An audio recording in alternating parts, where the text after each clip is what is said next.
Ghost in the Shell est un film de Rupert Sanders adapté d'un film animé de Mamoru Oshii qui lui était adapté d'une bande dessinée, un manga de Masamune Shirow.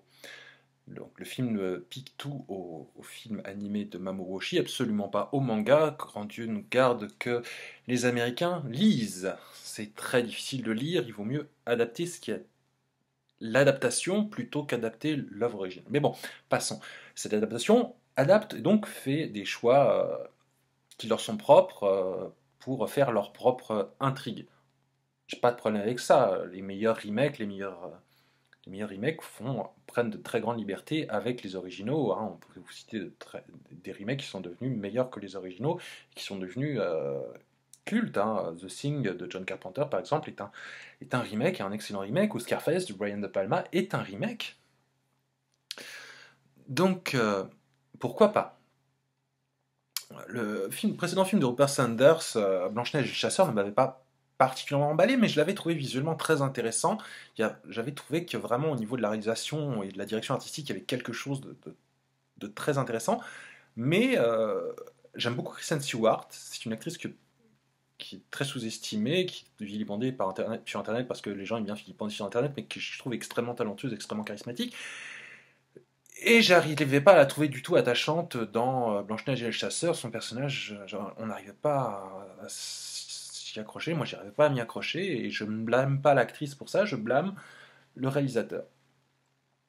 Et on retrouve un peu ce problème dans Ghost in the Shell. Ghost in the Shell, ça raconte l'histoire d'un personnage qui s'appelle le Major, qui fait partie d'une unité spéciale de la police, une sorte d'unité antiterroriste, qui,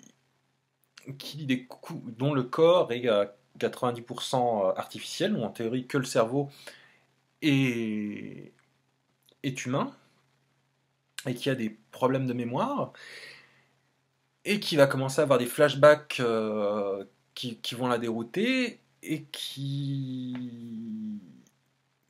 tout en cherchant à neutraliser un terroriste qui connaît des secrets sur son passé. Le film n'est pas le plus mauvais film de l'histoire, il n'est pas catastrophique. Un mauvais film, un nanar, propose des choses. Je trouve que le film de Rupert Sanders est bof. Il est meh. Il est même pas catastrophique dans le sens c'est terriblement mauvais, c'est tellement mauvais que c'en est hilarant, ce qui arrive, hein. Non, il propose pas suffisamment de choses pour être passionnant, pour être intéressant. C'est une œuvre basique, bof, vite vue, vite oubliée, absolument pas marquante à aucun niveau, malheureusement. Le film fait du sous-Robocop au niveau de l'intrigue, maladroitement, de surcroît, et copie-colle des scènes d'action du film animé original. Ce qui est aussi maladroit, puisque en faisant leur propre intrigue, ils perdent le sens de ces scènes d'action et n'arrivent pas à leur coller réellement un nouveau sens. Prenons par exemple la scène d'ouverture. Donc, je ne vous spoile rien, hein, dans toutes les bandes annonces. Le personnage principal saute du haut du toit d'un building et, dans le film animé, tire à travers la vitre en passant devant la vitre pour exécuter froidement quelqu'un et continue de tomber. Cette scène a introduit plein de choses. Euh, elle a introduit le Major dans le film animé, encore une fois, elle a introduit un personnage froid qui n'hésite pas à exécuter quelqu'un froidement, donc qui n'a aucune angoisse pour sa propre vie, donc qui est détaché de sa propre existence, qui est à côté de sa propre existence, puisque vous sorteriez du haut d'un toit, vous pousseriez un grand cri, vous seriez vous avez déjà tous vu Piège de cristal où Bruce Willis saute du haut du toit en s'accrochant à un câble. C'est ce que vous feriez. Donc se balancer du haut d'un toit froidement, les bras en croix, c'est le côté si je m'écrase sur le sol, j'en ai rien à foutre. Donc ça montre que vous avez un problème vis-à-vis de votre propre existence, quoi, que vous êtes détaché, que vous êtes à côté. Le film live garde une partie de cette séquence, mais mais dans le film, elle rentre dans le building pour sauver des gens. Alors déjà, je ne comprends pas comment c'est possible. Parce que, pour reprendre l'exemple de Piège de cristal, le personnage s'attachait au ventre avec un câble, avec quelque chose pour pouvoir faire sur la vitre. Ce qui est logique, en tirant sur la vitre pour pouvoir péter la vitre et passer au travers. Ok, vous avez déjà vu des scènes dans ce genre, dans des missions impossibles ou des choses comme ça. Ça peut rendre une scène très spectaculaire, passionnante, palpitante. Le personnage qui fait ah mon dieu, il y a des terroristes qui attaquent, j'ai pas le temps de descendre tous les escaliers, je vais les prendre à revers en passant par la fenêtre, je m'accroche à un câble, je mesure la taille du câble, et hop, j'y vais, je saute. Donc ça peut sonner quelque chose de trépidant, de passionnant, mais ce n'est pas le cas. Elle ne s'accroche pas à un câble. On comprend pas comment elle passe par la fenêtre, comment elle fait le mouvement de pendule. Comment elle fait pour s'arrêter? Dans l'anime, elle ne s'arrête pas, elle continue de tomber. Mais dans le film, elle passe par la vitre. Comment? Elle a un recteur dans le cul. Je ne comprends pas la scène. Je ne comprends pas la scène. J'ai pas peur pour elle. Je suis pas passionné. Je suis pas. Oh mon dieu, est-ce qu'elle va arriver à temps pour sauver les gentils des terroristes ou un truc comme ça? Je suis pas pris dedans. Donc tout ça, c'est foiré, quoi. Et le personnage n'est pas censé être aussi détaché que l'autre. Il y a plein de significations qui sont perdues, ou de scènes qui perdent leur sens. Le film essaie d'apporter un nouveau sens en pompant basiquement Robocop, mais il ne le développe pas. Donc encore une fois, la plupart des scènes d'action étant copié-collé du film animé, mais en loupant le sens, ils font pas grand-chose qui soit marquant, parce que une scène doit être portée par sa signification, par son sens, par son enjeu. Et là, ils prennent Michael Wincott pour la scène d'ouverture, et le mec il fait rien, il sait juste prendre en otage. Il sert à rien. Pourquoi vous prenez Michael Wincott? J'adore cet acteur. Pourquoi vous prenez pour qu'il fasse rien, quoi? C'était un pote du réalisateur, il est venu comme ça pour des prunes. Pourquoi prendre un si grand réalisateur pour rien faire? Un si grand acteur, pardon. Il y a plusieurs choses comme ça. Et le film essaie de développer une thématique différente par rapport au film animé, je n'ai pas de problème avec ça, mais s'il le faisait bien, thématique de l'identité, le questionnement de l'identité, mais il ne le fait pas. Un film ne doit pas développer quelque chose uniquement à travers ses dialogues, il doit le faire visuellement. Le cinéma est un art avant tout visuel. Donc, si un personnage a des questions sur son identité, on devrait avoir plein de scènes où elle se regarde dans un miroir, où elle regarde son visage, où elle regarde son corps, où elle ne se reconnaît pas, où elle fait mais est-ce que j'ai vraiment toujours ressemblé à ça? Est-ce que je suis vraiment comme ça? Est-ce que ça aurait pu donner une thématique passionnante, très intéressante? Vraiment, ça aurait pu donner quelque chose d'intéressant. Or, il n'y a quasiment pas de scène comme ça. Il n'y a quasiment pas de scène où le personnage se regarde comme si elle ne se reconnaissait pas, ou s'interroge sur son visage, ses traits ou son corps. Il n'y a pas de scène où elle s'interroge sur... Non. C'est que dans les dialogues. Les dialogues sont, en particulier ceux de Juliette Binoche, sont horriblement explicatifs, horriblement prévisibles. C'est... Oh là là, c'est bateau, c'est bateau. C'est pas passionnant, oh, c'est gros, oh là là. Oh, le méchant, on le voit pas venir des kilomètres. Oh là là. Et c'est incohérent. C'est complètement incohérent en soi. Le personnage du Major est censé être une énorme avancée technologique. Pas de problème avec ça. Dans l'anime original aussi, c'est une avancée technologique, mais c'est dans un sens, c'est dans un autre sens. C'est dans le sens que dans le manga original, elle fait partie d'une division relative à l'armée. Donc à l'armée, qu'on vous file un tank ou un lance-roquette qui vaut plusieurs millions de dollars, ou un avion chasse qui vaut plusieurs centaines de millions de dollars, ça n'a rien d'illogique. C'est pour faire la guerre. Mais vous ne rentrez pas à la maison avec, vous ne pouvez pas partir avec. Mais disons, il y a ce truc-là, vous disposez d'un armement de pointe, mais c'est logique. Le corps de Motoko Kusanagi du Major était ainsi. On lui disait, si un jour tu quittes le service, faut que tu rendes ton corps qui vaut une blinde. Tu partiras juste avec ton cerveau. C'était comme ça qu'était introduit le fait qu'il y avait quasiment que son cerveau d'humain dans le personnage. On disait, mais il y avait beaucoup d'humour dans le manga par rapport film animé qui était terriblement sérieux, il y avait beaucoup d'humour, hein. Il y avait même des comic relief, le Tachikoma, pardon, que j'adore. J'espérais qu'il y ait le Tachikoma, parce que j'adore le Tachikoma. Mais disons que ça a un sens. Elle est une arme, donc comme un tank, comme un truc comme ça, c'est logique qu'elle coûte cher. Et que même si elle est un instrument de pointe, elle soit utilisée. Or, dans le film de Robert Sanders, on nous dit non, c'est une avancée fascinante pour la science, pour ceci, pour cela, elle est extrêmement importante. Mais alors pourquoi vous la mettez en première ligne dans un truc antiterroriste où elle affronte des poseurs de bombes et des types qui lui tirent dessus toutes les 5 minutes? Ça n'a aucun sens. C'est complètement illogique. On ne devrait pas mettre quelque chose d'aussi précieux. Les mecs qui disent ah non, faites attention à elle. Mais c'est complètement contradictoire. Ça ne fait aucun sens. En plus, pour rentrer encore plus dans l'illogisme contradictoire, on se rend compte qu'elle a le cerveau, qu'elle a pas de souvenir, quoi. Comment on peut mettre quelqu'un qui n'a pas de souvenir dans une brigade antiterroriste en première ligne? Ça n'a aucun sens non plus. Normalement, c'est la suite de plein d'entraînements, d'années d'entraînement, de formation qu'on vous met quelqu'un. Robocop, le personnage de Robocop, était un flic à la base. Et pire que ça avait encore plus de sens parce que, en fait, le cerveau de Robocop était juste là pour faire joli et c'était l'ordinateur qui faisait tout en théorie.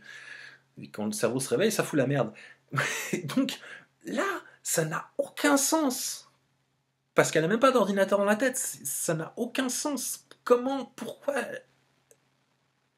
Il n'y a aucune justification. C'est aussi débile que de dire dans un film des années 80, tiens, gosse de 8 ans, tu vas être le coéquipier du flic, on va te foutre en première ligne avec un flingue en train de tirer sur les criminels. Ça n'a aucun sens. Ça ne fonctionne pas en soi. C'est complètement illogique. Le film n'est pas terrible. Il n'est pas horriblement mauvais, il n'est pas catastrophique non plus, mais il est vraiment pas terrible. C'est une accumulation de clichés. C'est des scènes d'action qui sont repiquées d'un autre film, donc le film original, sans imagination, sans vraiment recréer quoi que ce soit. Une thématique nouvelle qui est balancée plus que développée, parce qu'elle n'est pas développée dans les scènes, elle n'est pas développée viscéralement, elle n'est pas développée vraiment. On ne la voit pas devant un miroir. Et encore une fois, n'est pas développée à cause de la fin. La fin du film, donc Ghost in the Shell, est basique, c'est la boucle basique de se retrouver exactement à la scène du début, sauf que se retrouver à la scène du début, ça veut dire que, basiquement, le personnage fait exactement ce qu'elle faisait au point de départ, qu'elle n'a pas évolué, qu'elle n'a pas changé, qu'elle en est exactement au même point qu'au point de départ. C'est ça que ça veut dire. Un film comme Robocop, comment il se termine? Le personnage enlève son casque, enlève la visière qui cachait son regard, qui masquait sa vision et qui cachait son visage, son identité, et revendique son propre nom, son propre visage, son propre identité en disant je ne suis pas un robot, je suis Murphy. Appelez-moi par mon nom, appelez-moi Murphy. Comment se termine le film animé Ghost in the Shell? Le film animé se termine, elle est dans un nouveau corps parce qu'elle a changé. Elle est dans le corps d'un enfant parce elle a, elle a, elle a changé. Logiquement, s'ils avaient vraiment suivi la thématique de transformation, de quête d'identité du personnage, normalement, à la fin du film, elle aurait dû changer de visage, changer de corps, revendiquer son nom. Il y a une scène dans le film qui aurait dû être beaucoup plus forte, qui je trouve est symptomatique du fait que non, ça fonctionne pas. Sur le papier, cette scène aurait dû être viscérale, aurait dû être capitale. Vraiment, la scène clé du film, c'est une scène où le personnage du terroriste la tient en otage, la démonte psychologiquement en lui disant que tu n'es pas qui tu crois que tu es, on t'a menti sur ton identité, on t'a menti sur ton passé, on t'a menti sur ce qu'on t'a fait, donc il la démonte psychologiquement, et en même temps, littéralement, il lui arrache le visage. Ça aurait dû donner une scène vraiment incroyablement intense, incroyablement forte, que le personnage lui arrache son visage et lui arrache son identité en même temps. Et donc, suite à ça aurait dû donner une scène forte, ça donne une scène meuf. Et voilà, meuf. Pouf. Parce qu'on s'en fout du personnage. Et pour moi, je ne blâme pas Scarlett Johansson, je blâme encore une fois le réalisateur Rupert Sanders, parce que Scarlett Johansson a réussi à faire des merveilles dans plein d'autres films, et là, j'arrive vraiment pas à. Non, bah non, je m'en fous un peu de ce qui lui arrive. Et à la fin du film, la logique aurait voulu qu'elle réclame son vrai visage, sa véritable identité, qu'elle et ça aurait été un énorme fuck you triomphal. Vous jure que le public aurait poussé des cris de joie et applaudi dans la salle si ça avait été le cas, si à la fin du film, l'actrice américaine au gros sein arrache son visage, change de corps et se retrouve dans le corps d'une asiatique à petits seins. Ça, putain, mais le sens, le fuck you à Hollywood, tout ça, aurait été génial, quoi. Ça aurait été vraiment. Voilà. Je ne suis pas une poupée Barbie, je suis une vraie femme avec une identité. Ah putain, ça aurait été beau. Ça aurait été beau, mais il se déballonne, et à la fin, elle est bœuf, elle est au même point qu'au point de départ. Elle fait exactement, elle a l'illusion du choix, exactement ce qu'on dit pendant tout le film. On lui a donné l'illusion du choix, elle prétend avoir l'illusion du choix, et l'illusion du choix lui permet de faire exactement ce qu'elle faisait au point de départ. Bœuf. C'est même pas dans un sens. Quand je vous dis ça comme ça, vous dites ah ouais, ça fait un truc incroyablement noir, le personnage qu'on lui dit qu'il a le choix, et à la fin en fait il fait les mauvais choix, ou il fait le choix d'obéir, en fait il rentre dans le rang, et ça pourrait faire un truc sombre, mais c'est même pas ça non plus, parce qu'ils prétendent que ça fait genre ouais c'est film d'action et tout, ouais cool. Donc c'est même pas noir, c'est même pas dépressif, c'est même pas dans ce sens-là. C'est pour ça, c'est juste pas terrible. Tout le film est pas terrible. Il n'est pas passionnant, il n'est pas prenant, il n'est pas palpitant, il n'est pas catastrophique, il n'est pas mauvais, il est juste. Enfin, si, il est mauvais, mais il n'est pas épouvantablement mauvais, mais il n'est pas nanardesque au point qu'il a se pisser de rire dessus, ce qui pourrait être le cas de certains autres films. Il est juste.